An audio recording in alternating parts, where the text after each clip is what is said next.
Welcome back to the Football Fitness Federation podcast. Now, we've not had anyone on the podcast yet that's completed the hat trick, and this is the first guest to do so. And no one more fitting, I don't think. Evie Casagrande, there's been loads going on, and we've just been Yes. catching up before we started recording. But thank you for coming back on, and congratulations on the Football Fitness Federation podcast hat trick. Wow. I'm honored, Ben. Thanks so much for inviting me to come back. It's been a long time. It has. And when I was looking back at the episodes, obviously your episode by yourself was episode 42, but you're also on episode 64 with Erica and Julia as well, which was a long Which was one, but a very detailed one. And I recommend that people go back and listen to both of the episodes as well. But how's things with you? What's been going on? wow, crazy. A lot of big changes for me in the last few months. I'm in England right now, so moved from Orlando about a month and a half ago, and been jumping Airbnbs, and it's been quite the year, I think, for everybody. But this one is definitely gonna make me good memories, and also a lot of anxiety too. But yeah, I moved because of family things, visa things with my wife. So we decided to come to Europe because it would be easier for us to build a family here in the long term, especially with the visa being two internationals in America. It was quite hard. Um, but yeah, so it was really last minute too, especially because of COVID. Of course, everything made everything worse in all aspects. But I think it was a month and a half for us to like, okay, we're gonna go for this. We're gonna do it. Let's do it now. And we sold everything that we had in America. Um, Everything, like literally, we had 7 suitcases between the two of us, and this is like our entire life in those 7 suitcases and everything, furniture thing, like it was crazy. But we did a good job on selling everything last minute. It was quite emotional to leave Orlando with all that happening, because I had to leave a little bit by the end of the season. So but they always have a place in my heart, and it was one of the places that I had the most growth professionally and personally. So taking all this to my new adventure here. So hopefully it will be a good one.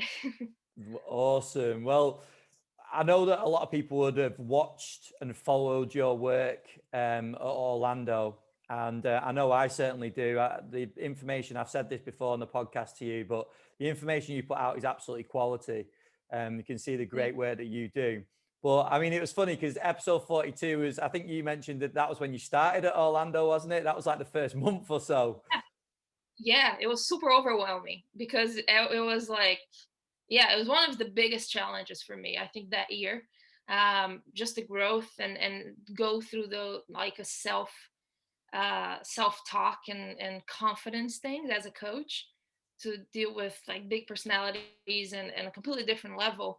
But oh my gosh, it was, when I look back now, the skills that I acquired just by, and not giving up the first year, because it got to a point at the end of the year that I thought that I was not going to be able to make it, just because my mental health was all over the place, and it was all because of my own insecurity. So um but I said, I'm gonna be resilient, and I'm gonna, develop more skills and be more assertive, to go to this second season, which, with all the COVID thing, it made it even more interesting. But um it was awesome to see the growth, with the players too, and everything that we kind of went through, the off season, and then the 3 preseasons in 7 months that we had to go through this year. The girls were unbelievable, resilient. I was so proud of them, and was able to see what they've been through, and kind of how we together found tools to really get through the tough times. It was pretty nice. Um, yeah. Yeah, that's awesome. And just we'll dive into that in a second because I think it'd be great to go into some details on how you handled COVID and everything that's been going on, obviously before you moved. But just before we do that, Evie, do you just want to give us just a brief, because I know we talked about it in episode 42. You gave a great background on yourself and where you've been in that. But for anyone that hasn't listened to those episodes yet, or possibly not followed any of your work as of yet, do you want to just give just a real brief background on yourself? Yeah, sure. So I'm originally from Brazil. So I actually went to the US in 2010 with a soccer scholarship. I played Division 1 soccer at Bowling Green State University and had the dream to be a doctor at the time and play professional in Europe. Things change, of course, and it's never the way we wanted to be. But I actually was glad that changed to a different route. So um, stayed there for 4 years, doing my bachelor's, and then I moved across the country to California with my 1997 car, just because I wanted to see what was, what I really wanted to do.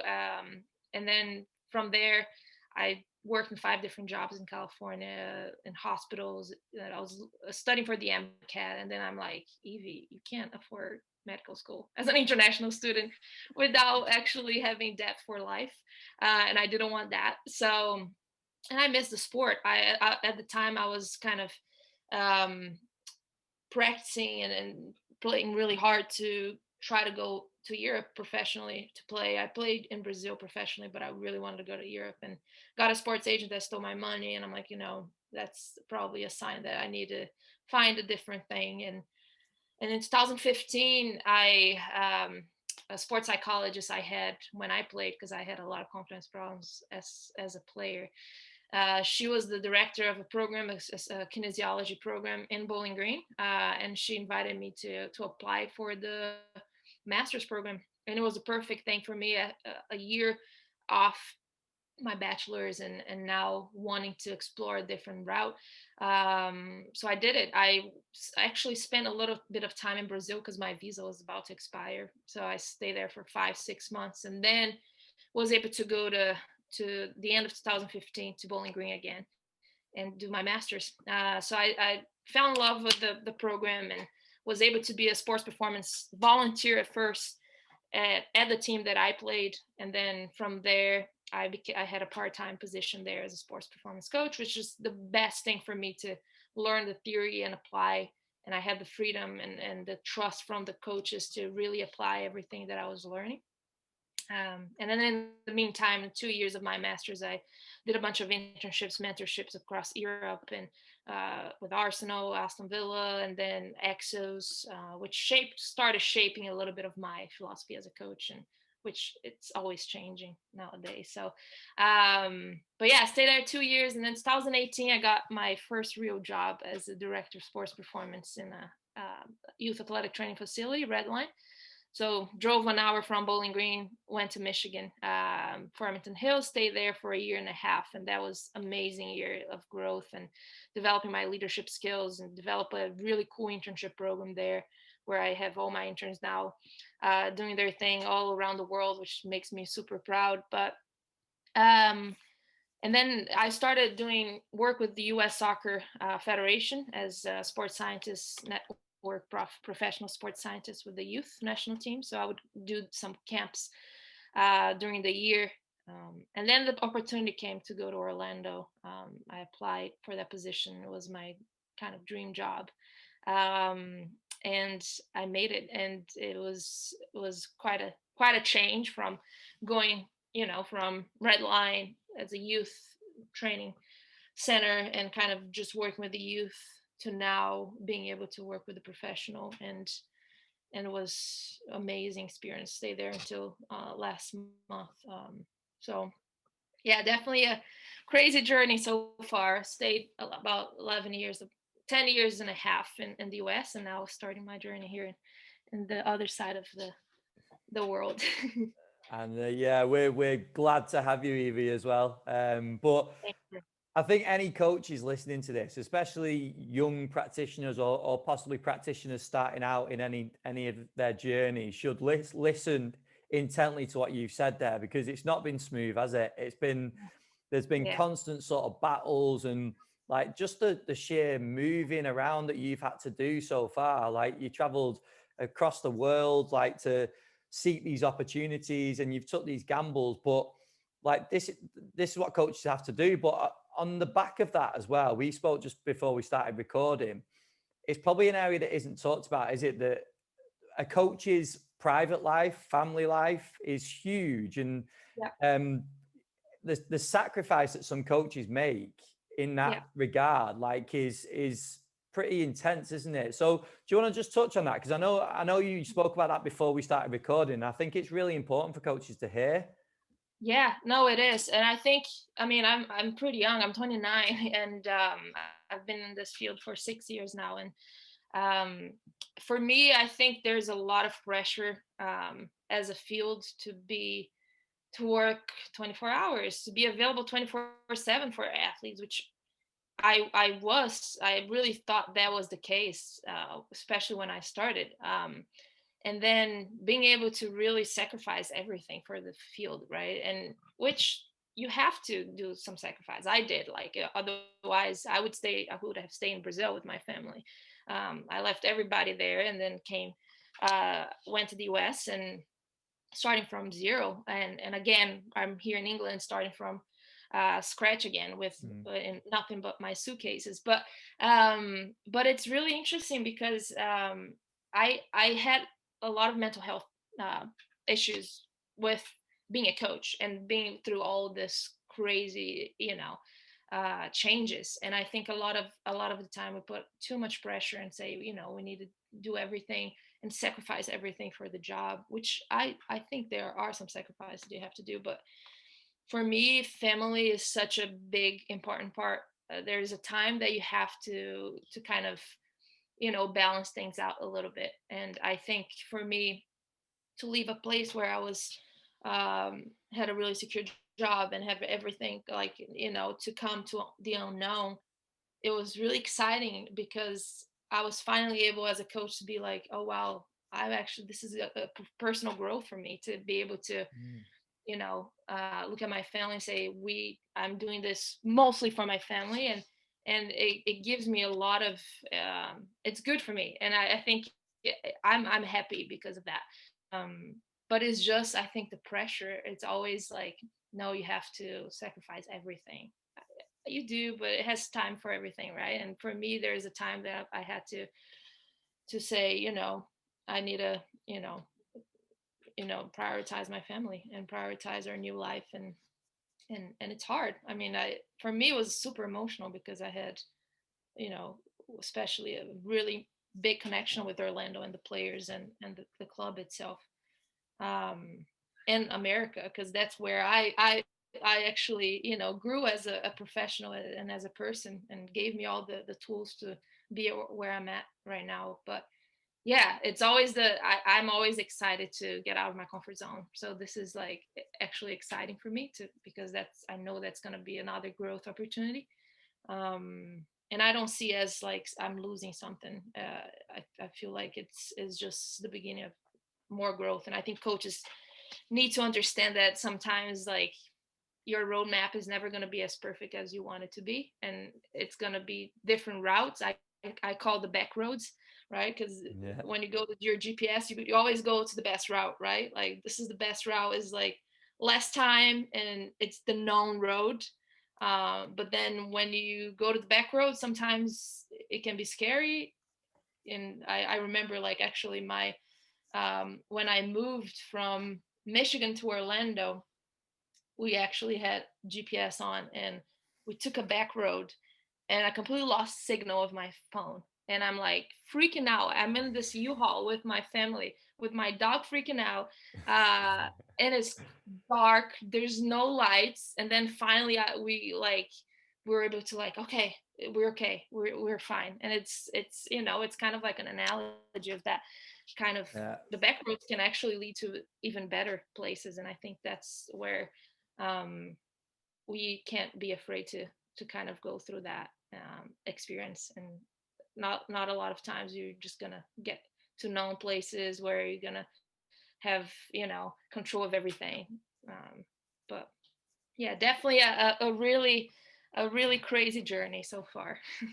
No, I love that analogy with like the sat nav and the taking the back road. I think that's awesome. And one thing that stood out to me there, Evie, is diving into your mindset, because I know this is where a lot of coaches will struggle, because they get to a period where they're like, oh, well, I could take a gamble, and whether it be move cities, countries, clubs, whatever. But there's always that doubt, that little bit of doubt, isn't it? That, oh, what if this happens? What if this happens? And you said there about being excited for the opportunity to come here, Mhm. and realizing that there's an opportunity for growth as well. But how easy do you find that in terms of like your psychology and your mindset in that regard? It takes a lot of work. I think the I don't know how many times I meditate through the day just to kind of yeah, my wife actually, she's gonna give me a meditation on my our new place, which I'm excited for that. Brilliant. No, but I think it's our we need to know. Sometimes it's just hard to kind of go through the unknown, right? And I think for me, what helped me the most is like, okay, I've you know kind of let go from the past, because sometimes it's hard that you're like, oh, I left Orlando and I miss everything, which it's hard. But um, during this a month and a half where I had a lot of time to reflect, because I was in an Airbnb, like three different Airbnbs, and just waiting for things to happen, and waiting for documentation, and everything is kind of not going the right way. Like we're having problems with everything, finding an apartment, and like dog is freaking out. My dog had to go to Belgium first to go to come to England. So had a lot of time to reflect and just realize, what can we control at this point? Like what can I control is, oh, I'm probably never gonna have a month and a half or 2 months to actually, pay attention and focus on other CPD opportunities. So now I'm like being able to talk to coaches to get I got a kind of mentorships, professional development to young coaches. So I've been learning a lot through that, and like teaching and learning a lot from that. Um, and then doing other stuff that I never had the time to do when I was, full time.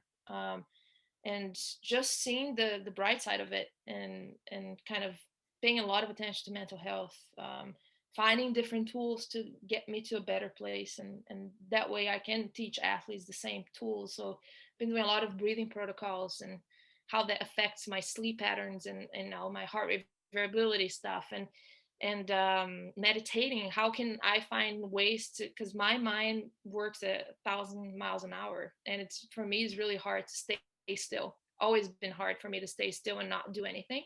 So I'm just enjoying and embracing the calmness of what it is right now, which Mm. I don't think I'll ever be able to. Well, it's hard to actually have that time back.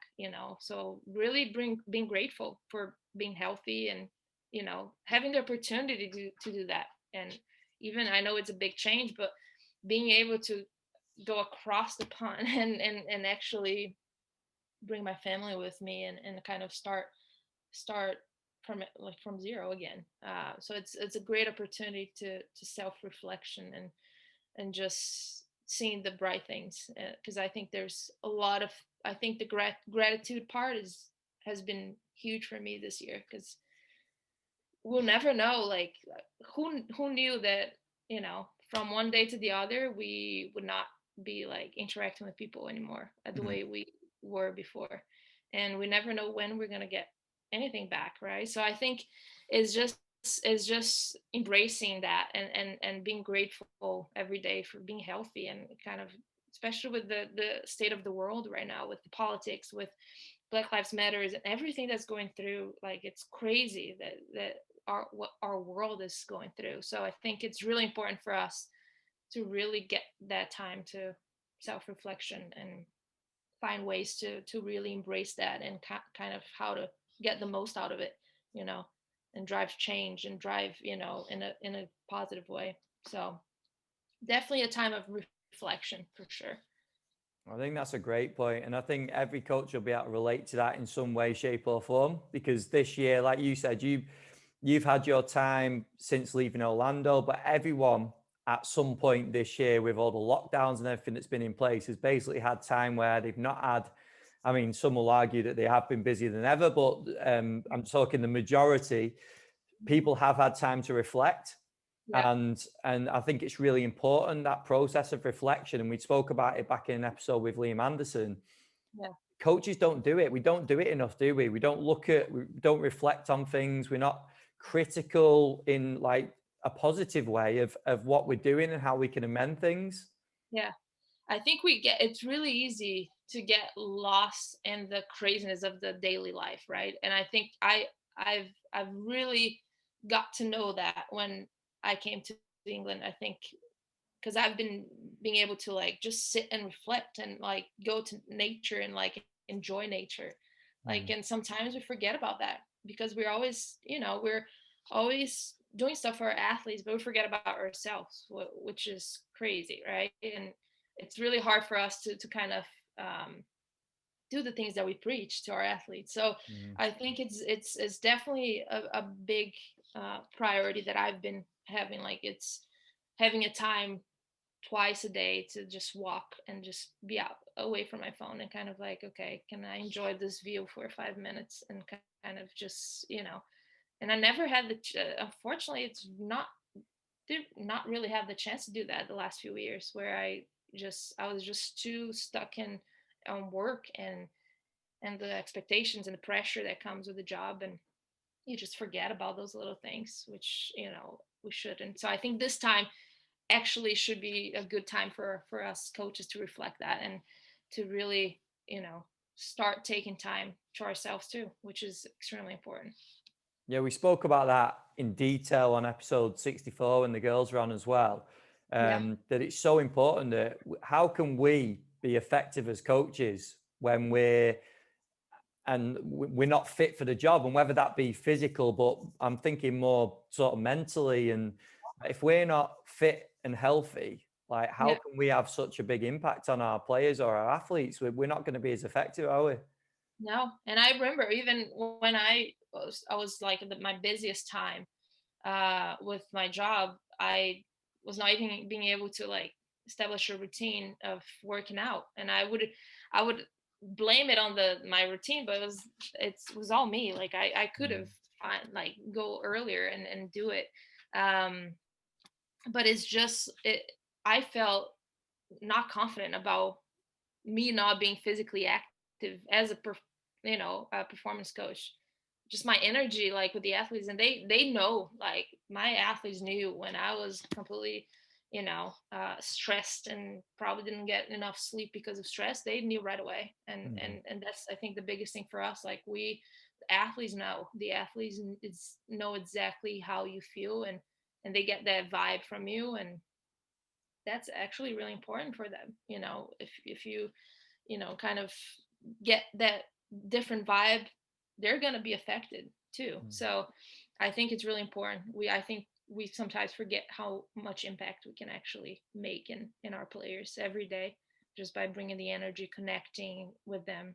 And as soon as we don't do it because we are not good with ourselves, then it's right away.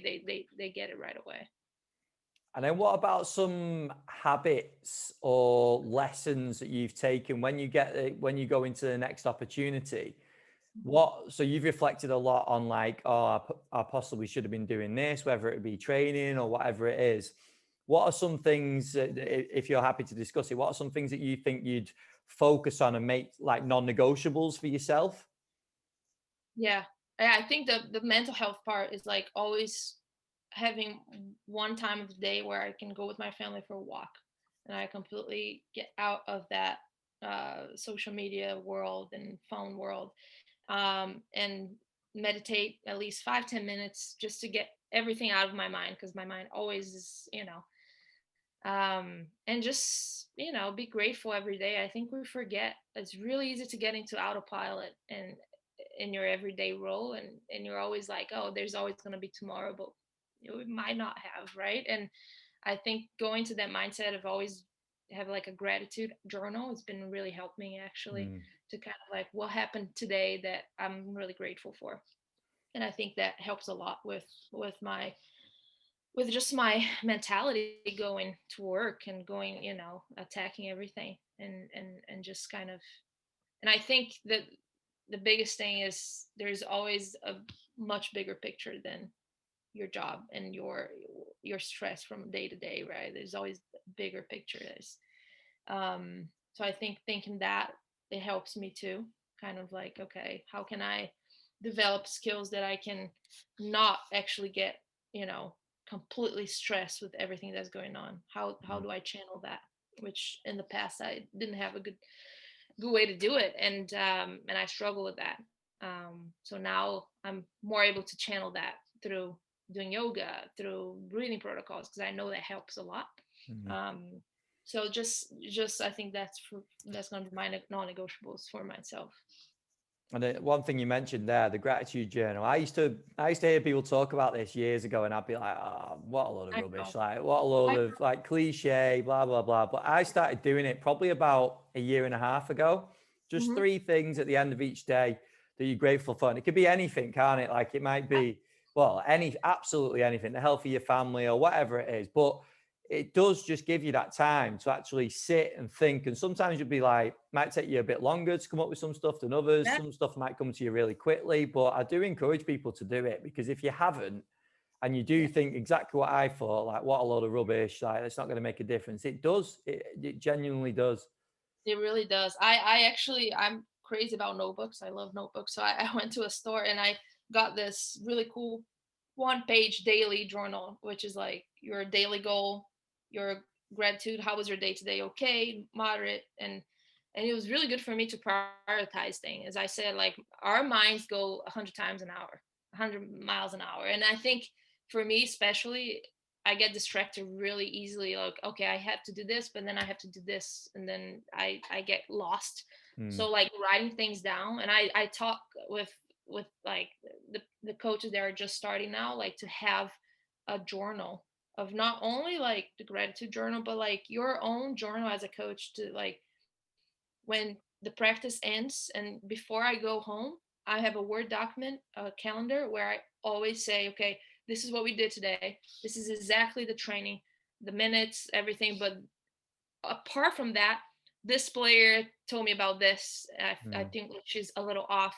Uh, Anything that we see as a coach, because I think it's really easy to get lost on the technology where we always like checking numbers and we forget what's in front of us.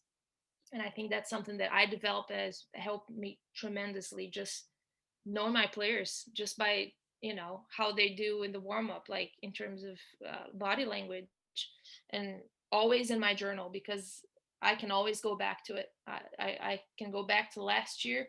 Every single day I have notes from that. And it's really cool because it's kind of like your portfolio of things that you've done, and but also how you solve problems, and how you helped your players to go through specific things that are not really directed to their performance on the field. So I think that holistic way to see things has been really cool for me, to just write things down, and note things that we're probably not seeing if we're not really pay attention to everything that's going around. Well, that's exactly what it makes you do as well, isn't it? It makes you switch Yeah. on and pay attention to everything that is going on. I think that's Yeah. a great point. And if coaches don't do that, like I think that would be a great addition to a coaching practice, because Yeah. yeah, like I say, it make you a lot more present. We've spoke about it before about coaches hiding behind laptops and stats and all the rest of it. And don't get me wrong, there's definitely a place for it. Of course. But we need to remember that personal side, don't we? We need to remember the coaching side. 100%. I think that's the most important, especially during these times now. Mhm. Um, I think from my perspective with COVID and how we approached training in lockdown, it was 90% mental. Everything, how to get, because I talk about this all the time. If you're have mental fatigue and you have overload of information with the world where it is, and all the stuff that's going around, you're not going to be able to perform at your best. And Mhm. you can be the best coach ever, to do the best programming physically. There's going to be a point, there's a, you know diminished return, right? Like you're not going to get exactly a sustainable result because your athlete is not feeling good here. Mhm. So I think that was extremely crucial for me this year, to kind of see the other side of things. And I'm way more than a physical preparation coach. Like it's all about the connections. I think a big friend of mine, a mentor, Daniel Guzman, he's putting a lot of work on Twitter about this stuff and how connecting with your players, it's like we always as coaches, people think the number one rule, right? It's don't connect with your players at a personal level, don't talk about your personal life to it. And I think the opposite happened. Mm, As soon as the more I connected to my players, the more I got to know them, sit down for coffee, see what they're going through, the more buy-in, the more you know that player and you can help them way better. mm. And I think that's something that sometimes we forget about, to really bridge that connection. And I think that's the most important part, especially I think COVID really helped me to see that. Yeah, awesome. And then the perfect segue, Evie, into COVID. Yeah, when we got yeah, put into lockdown, like the changes. So you mentioned about the girls going through 3 pre-seasons in 7 months. So do you want to just give us a bit of a rundown on what happened? Like, because obviously everyone's going to have experienced some sort of lockdown of yeah. some sort, but they might not know too much about the exact specifics of like Orlando or the States. So do you want to just give us a bit of a rundown of how it went about, but then also how you adapted things to go forward? Yeah, I think it was cool because it's kind of like the same approach that I've been having right now that I talked to you about, seeing this as an opportunity to get better at something else. And I think that's exactly the approach that I took when we went to lockdown. And I think a lot of our players were pretty frustrated because everybody was so ready for this preseason. Everybody was like top shape, top confidence level. Like we had it all figured out, right? Um, and then soon that COVID hits, and I'm like, okay, how can we build that motivation and Mm, look at this as an opportunity? And I think for me, it's like, okay, how can we best prepare physically and mentally to be the best that we can, right? We have the lockdown. That means fitness wise, we're able to get the best gains ever because we're not going to have training to impact with the probability of getting injured, right? So if I did the thing, I'm like, okay, I put a plan together and I say, okay, you're gonna hit hard in the fitness aspect, but also being able to use this time to just give players new tools. And for us was like, um, I'm gonna add different ways for them to get different tools. So breathing protocols. So I did a bunch of breathing protocols where like, okay, this workout today you have to do this exercise, only nasal breathing, and then just give a different stimulus and a different approach to things. I had a lot of like weekly challenges where there's like a single leg challenge. I think it was from JB Morin, a video that he posted about foot stability and strength. And there's a challenge that you go with one oh, foot I and you tried that. That was, yeah, that so was hard, right? ridiculous. Yeah, I I saw it on know, your Instagram. I tried it. yeah. Yeah. And I put that as a challenge for the girls, and they always had to send me the video of it, and they loved it because this is something new and it's completely like different and it's a challenge and you're trying to get them to compete. I did a TikTok challenge because I knew they were all about TikTok, and I found like this TikTok dance routine with some planks and stuff, and I told them like whoever do it best will win. So I did that. We did a lot of Zumba teams workout, which was my favorite one. So we did like a 70s workout. I think you probably saw I on did social. see that as But, well. Yeah. but it's just a way for people to just completely forget about what's going on and just Mm, like be themselves. We had a lot of new players on the roster, and a lot of players did not even see each other and got to meet each other because of COVID.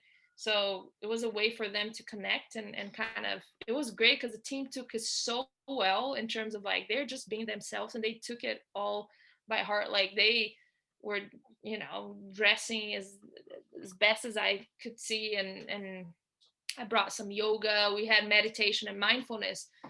One of our own players, Erin, she actually just released a high performance mindfulness program yesterday. And it was key for us because we had players that hated mindfulness. But we kind of like, this is only 5 minutes to 10 minutes that I want you out of your phone and just to relax. And people started loving it. And it became a routine for everybody to do it. um, we would go, like when we came back for our second preseason, we started playing around with mindfulness, based on the competition that we're going to go, where we're going to have a lot of games back to back. So I played around with like doing an explosive workout, um, in the gym, and then them going straight to the locker room to do a mindfulness right after explosive workout, where like you're completely, like you wake up, like you Mm, wake up and you're ready to go, but you have to go to a mindfulness state, like a mm, meditation state, because we knew that we're going to have games really late at night, and they had strategies to go kind of to to a better sleep hygiene in late games. So we started working out with that, so people, like, so players were getting used to how to slow it down and not be on their phones like 30 minutes before bed, and all that stuff, and just develop those things. And I think the biggest thing that I actually was able to do, and I learned that a lot in my master's program, the self-determination theory, right, of the theory of motivation, where is the autonomy, competence, and relatedness, and how those three can really increase motivation. And I had one of my mentors, Shane Malone. He was a key for me to develop myself as a coach in the last 2 years, and we came with a bunch of really cool tools to get. So like autonomy, we, instead of me giving the workouts for them to do every day, I changed and I did like a running catalog with different colors. You have to choose. You choose whatever run that you want to do, and I of course educated them what would be the best runs to do, and if you're a forward or outside back, these are the runs that I would recommend more. But they loved it because it's kind of like them having the right to choose things, and calling them, face timing them all the time, seeing how they're doing. More, a lot of players struggle more than others with being locked down, mm. and always, having them feel that they are part of our team, that they're part of something. It's not just like, so offering that support, I think it was really important. So they did amazing. I think we're always trying to kind of focus on things that we could control, and how can we get better at things, and use that as an opportunity to be better. So physically they were outstanding, like they were the best because they follow the program, and we're all, they're all hungry. And but then we had the unfortunate news that we had to withdraw from the tournament, which was terrible, I think, for all of us, coaches and players. But then again, coming back to the third preseason, they were focused again, and always, trying to find the one thing, the silver lining, right, the good thing that they can get out of that situation. They all, I think, are going to be way stronger, Mm. mentally and physically from that. But definitely was a way for me to develop a creative way to do things, and kind of mental health being the first priority, and the other things would come with it, because they would be in a better mindset to continue doing their physical training.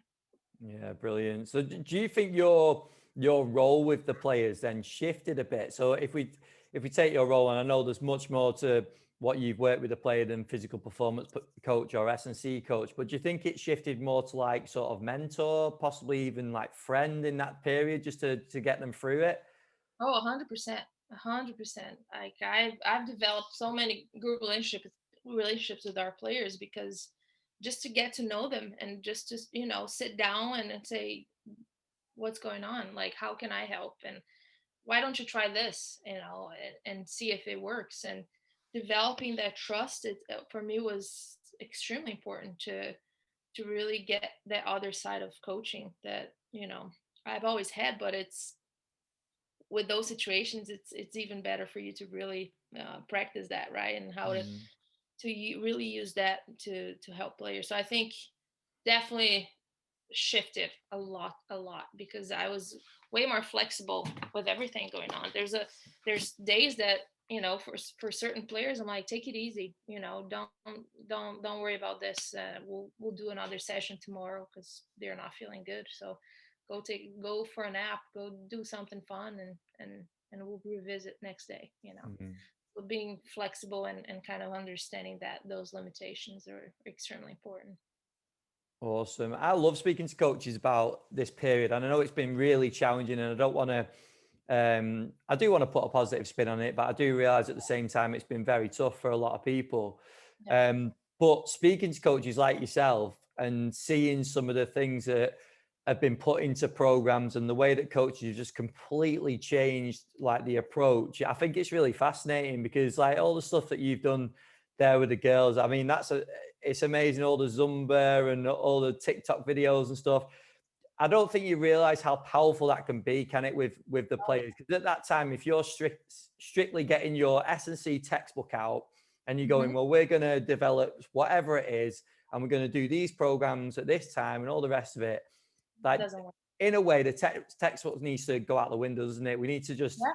adapt like you've done and realize. And I've wrote it down. You've used the phrase a few times. What I can control, take Yeah. advantage of what I can control, and Right. that's exactly the point, isn't it? In that period.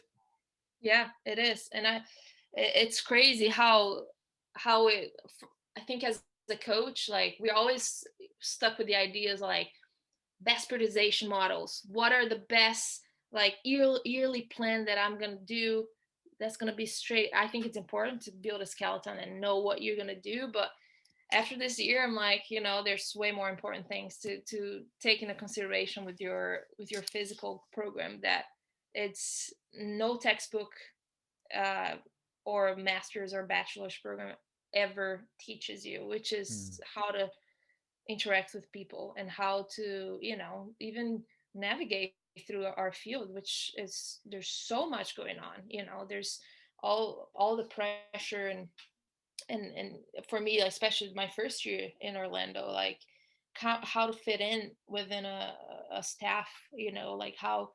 And I always talk about this with my female young coaches that I'm kind of talking about, like, because there's a lot of people that even said, you know, I don't want to, as a female coach, I don't want to be in the college setting because I know as a female coach is really hard.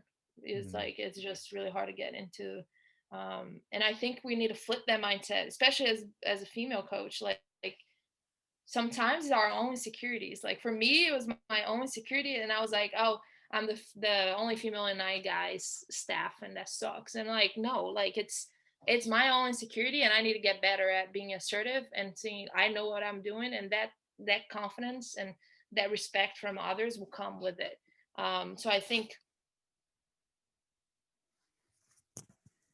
and I develop my own confidence in a way that, you know, I take charge because I know what I'm doing, and it's my Evie from the first year was super stressed and super afraid of actually showing and demanding things, and that made a difference. That's why I struggle so much, because instead of dealing with the problem, being better at it, I just kind of like, oh, you know, I'm a female coach, and it's a mm. and and I think we definitely need to change that talk, that self-talk, and we need to kind of find ways to be confident. And yeah, I threw the female coach out there just because it was a big thing for me in the first year.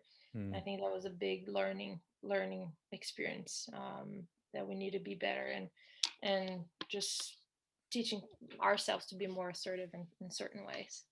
Yeah, and that relates really nicely with the episode I did with Dawn Scott, uh, Yeah, who you both have mentioned the importance of like mentors, and you spoke about it a little bit more on the previous episode we did, in episode yeah, 42. But yeah, I think that's so important, and we get quite a lot of messages from young female practitioners and asking to get other females on the podcast because they want to hear from people like yourselves, and like these messages and these sort of conversations need to happen more because yeah, it's really important, isn't it? And I think coaches need to understand that it's normal to think that way as well. Like if you yeah. are the only female in a staff, it is normal to think that way. But it's like you just said, you've got to switch it, and like you said all the way through, you've got to switch it into a positive, and see the room for growth. Exactly. And I think mentors, as you said, I think they're extremely important because they provide you a different perspective, and they provide you a different lens that sometimes you don't have, because you just all you've been taught was this, and the field says this, the pressure of the society tells you this, but hey, there's actually a different way to do things, and I Mm, tried this on, why don't you try it too? mm, So kind of having role models or having people that you can look up to and kind of ask those questions, I think it's extremely helpful. And I think I'm trying to pass it on to young female coaches and young coaches in general. Just kind of like those things that you can only teach because you've been through it, yeah, and you went through it and you found ways that worked with you. And it's never the right or wrong thing, right? It's just how it worked for me, maybe it will work for you, and yeah, maybe you find a better way to do it. Maybe you use that but find your own twist. And I think that's coaching in general. I think people on Twitter, and I think I'm trying to not be too much on Twitter anymore, because there's so much judgment there, and I think mm, people forget about, people do things differently, and there's a right or wrong, there's principles that we need to follow, but bottom line, you don't know the context of each coach's environment or players. So I think it's this kind of pressure that I see that a lot on the coaches that are just starting now. You mm, can see really clearly that they are afraid to show what they really believe in, because they're afraid of judgment from other coaches and from other people around in our field. And instead, I just gotta, the only way you learn is if you do it, and if not it's a mistake, then you will learn from it, right? So I think that's the biggest thing. And I think my philosophy, like people ask, oh, what's your philosophy? I'm always changing. I don't have a philosophy. It depends on the coach that I work, depends on the team that I work with and the people that are involved. And I think that I there's a lot of things from when I talk to you first that I might not follow anymore, the same principles when I first started, because I mm. evolved and I saw different ways to do it. But I don't think there's never like a right or wrong. It's just a self-discovery, right, as a coach. Yeah. And that's the important message, because at the same time, coaches, young coaches, or again, coaches starting out on the journey, they have to go through these struggles as well, don't they? Like you can Yeah, tell them, you can give them your experiences. I went through this in this situation, and then they can learn from that. But they still need to go through these hardships, because then that's what develops you, isn't it? I suppose it's just yeah, having the mindset like yourself to say yeah, in 5 years time, yeah, your approach might be different, but that's fine, because it's obviously you've obviously learned something along the way. yeah. And I think that there's an intern of mine, the last couple of years, that she was asking if she could stay like one more year being an intern. And she was like in a good place to kind of go ready to go to a different role. But I always talk to my coaches, the young coaches, that you guys need to find a role that you are in charge of something, and that if that's a U9 team around the corner, that where the place you live, you do it and you coach and you start coaching, because that's how you're going to develop. If you're always just interning and going and just shadowing, you're never going to learn what's the real thing about coaching, right? Because you're just watching things and you're like, this is the way to do it. But I encourage people to just go out there and just, and I always say that us as coaches, we always have that big dream, that big job, that sometimes we get obsessed with it and we forget to be the best that we can where we at, right? So Mm, I think, like, for me, that's what helped me so much when I flipped that mindset when I was at Bowling Green as a volunteer sports performance coach. I was like, yeah, I do have big aspirations, but if I'm not good right now, nobody's gonna get me to yeah. to go to that place, right? So I developed, like, okay, I'm gonna be the best that I can, and I did a lot of things ahead of the game that like a lot of programs in college at that time was not doing, because I'm like, I want to be ahead, and I want to be the ahead of the game, and be the best that I can be to help this team, and then consequently things are gonna come and are gonna work out, and I'll get to the place that I want to be. So I think that as a coach, I think it's really important to just embrace where you are, and then just be the best that you can there, and be in charge, like even if it's a small team, you need to be in charge to know how to deal with those things and make decisions and learn with your mistakes, and sometimes that's part of the journey too. Yeah, it's accepting the fact that those people that are in the roles that you want to end up in have been through the journey. Theirs might be a little bit different. They might have worked with slightly different groups or teams or whatever, but they've still gone through some sort of challenges, haven't they? And so you have to do the same thing. But I think you're right, and that ties into what we said about before about sort of being present Yeah, and getting away from hiding behind laptops and stats and all the rest of it. Like that ties in perfectly with that too, doesn't it? exactly. Yeah, there's way more to it, right? And it's that's the beauty of our field. I think it's just being able to throw yourself out there and not be afraid to try new things and hear other perspectives and always talk to other coaches, but not in a place of judgment, but also seeing different perspectives and different point of views and seeing understanding different contexts. Yeah, awesome. Now, would you just before we go on to some quick fire, Evie, I just wanted to ask about your CPD. So I know in Mhm. this time you've been really productive and obviously you've had the move and everything else going on, but I know you've been super busy in terms of progressing as a practitioner as well and taking advantage of this time. So do you want to just give us a little rundown on where you've been focusing your study? Yeah, so I'm going through the Altus Need for Speed course, which is I contributed a small piece of it, and it's been amazing because they do so good and educating and kind of the stuff that they put out there. It's unbelievable. So I've been being really patient with that because I don't it's there's so much information that it's like I want to like really spend some time on that. Also, I'm finishing this week a pre and postnatal certification, a coaching certification that I've always wanted to get it done, just because I had the experience of coaching athletes that went through pregnancy, and it has just been a crazy and amazing journey to learn different ways to do things. And so I'm finishing that today and this week, and I'm excited about that. And other than that is just I've been just reading stuff and kind of talking to my mentors all the time and like give me stuff to read. And you know I just love connecting with other coaches too and sharing that information with them, and again learning a lot through that mentorship program that I put out and more as like a CPD, because all the time like when my students and the coaches come and say, okay, I have this and this athlete, how can we collaborate to solve this problem, and I have to always go and do more research, and so that gets me so much better too on my skills. So yeah, so it's been a really cool time for me to just learn more and continue. I don't stop. Like I hate not reading and stuff like that, so it's been cool. Brilliant.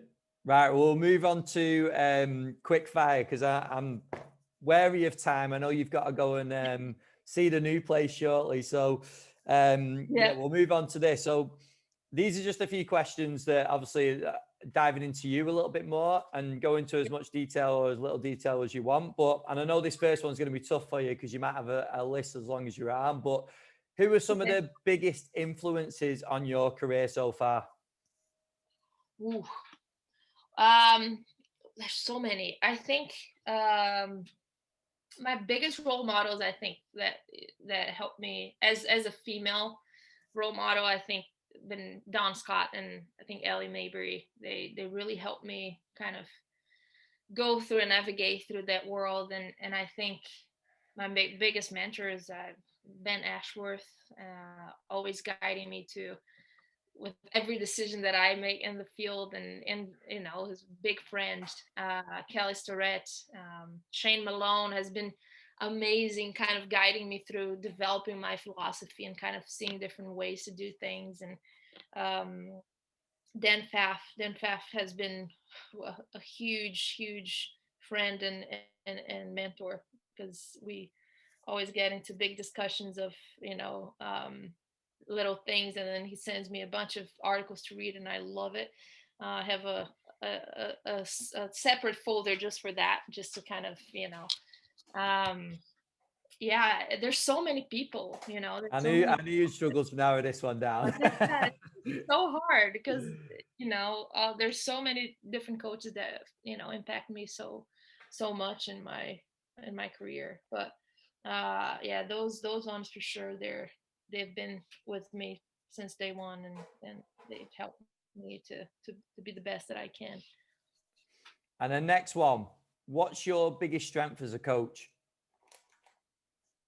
Uh, I think I think the biggest thing for me, it's being able to see things more apart from the data and the numbers, and just knowing the player, and knowing what kind of brings the fire in them. I have a good intuition sometimes on, like, really knowing like what gets to them on in a good way, and developing that relationship, because I think it was being through a career, like as a professional semi-pro kind of college player.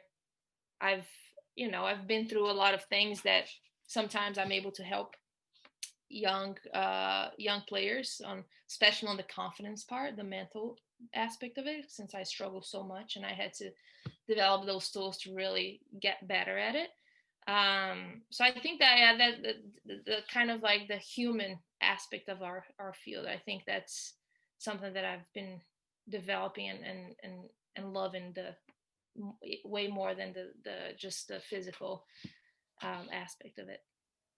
Awesome. And the next one, we've just touched on it a little bit, but what would you say? And I've got a feeling I know what you're going to say with this one, but what's the best bit of CPD you've done recently?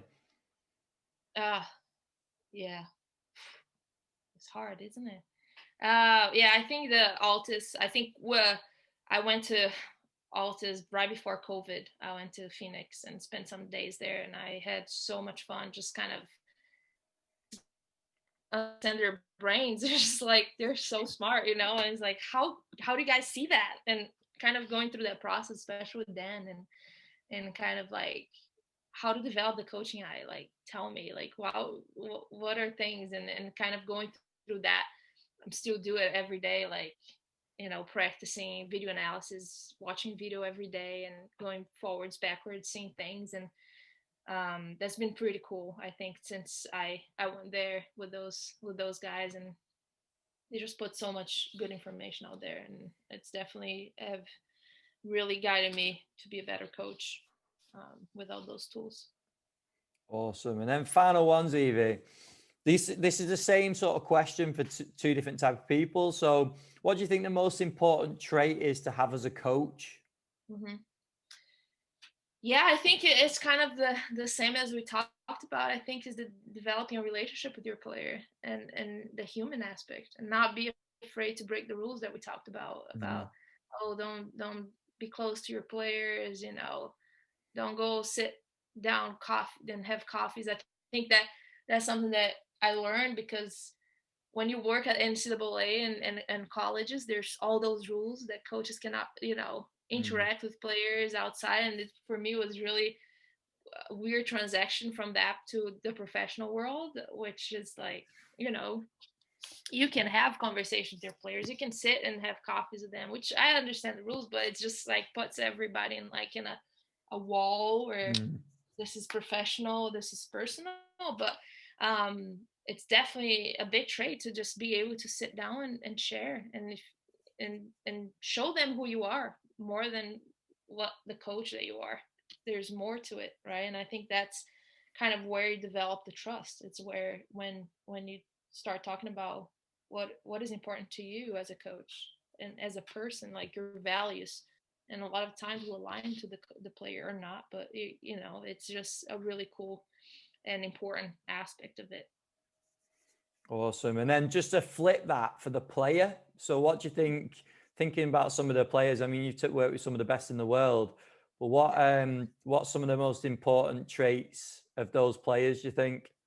I think open mindfulness, like being open minded to, because I mean, if you see the professional players, especially, they've been through so many different coaches, so many people telling them what to do, and sometimes it's hard for them to really, keep like doing things that others are telling them to do. But like sometimes just being open minded and seeing like, try this out, see if you like it, if and be professional, truly professional, which is something that's outside of training, right? Like Mm. how do you prepare your body? Like do you have your sleep hygiene routines? Do you and make sure they listen to would know that this might help them. If it doesn't help them, it's fine, but at least you tried, you're open minded to something.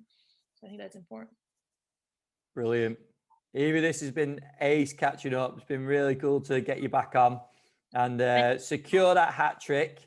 But if anyone wants Yeah. to get in touch, and especially you mentioned a few times about the young coaches that you're mentoring, Yeah. is there room for people to get in touch about that? And where's the best place if people just got questions as well?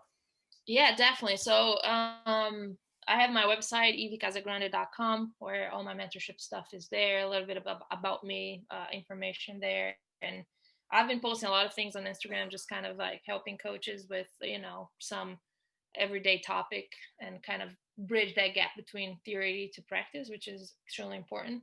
So I'm trying to be generate a lot of content in that way to help coaches.